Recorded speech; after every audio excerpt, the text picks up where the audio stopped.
René de Bonne est propriétaire d'un appartement dans cet immeuble de logement à Forêt. Son bien est loué depuis plusieurs années, mais plutôt que de s'occuper lui-même de sa mise en location et du suivi, il en a confié la gestion à une agence immobilière sociale. Pour, disons, des questions de facilité, et disons que, nous sommes tranquilles, disons, au point de vue entretien et tout, on n'a plus rien à gérer, l'AIS s'occupe absolument de tout vis-à-vis du sous-locataire, quoi.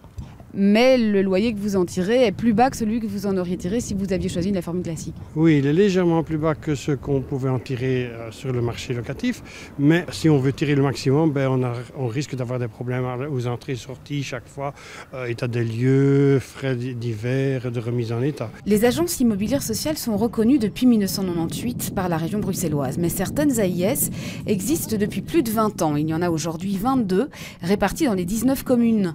L'objectif est de socialiser une partie du parc locatif privé bruxellois afin de le rendre accessible à des personnes dont les revenus sont équivalents à ceux qui donnent accès au logement social. Pour le propriétaire, il y a une condition à accepter, c'est un loyer qui est inférieur au prix du marché. Et en contrepartie, il a droit à une série de garanties et de services, tels que le loyer qui est payé chaque mois. Il peut avoir aussi accès à des aides à la rénovation. L'entretien du logement aussi, c'est quelque chose de très important et qui est un avantage pour le propriétaire. En cas de vide locatif, les revenus sont garantis également. En échange, les loyers sont donc plafonnés, même s'il reste une marge de négociation possible avec le propriétaire en fonction de l'état du bien. À ce jour, 3000 logements ont ainsi été mis en location via une AIS.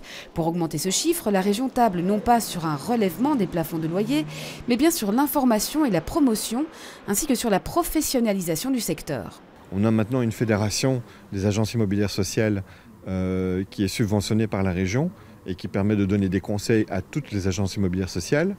J'ai commandé un audit de ce secteur pour pouvoir tirer les leçons justement pour lui permettre de pouvoir se développer dans les meilleures conditions possibles. Ce parc doit donc encore s'étendre. De manière globale, la région s'est engagée à avoir 15% de logements publics à finalité sociale dans toutes les communes bruxelloises d'ici 2020.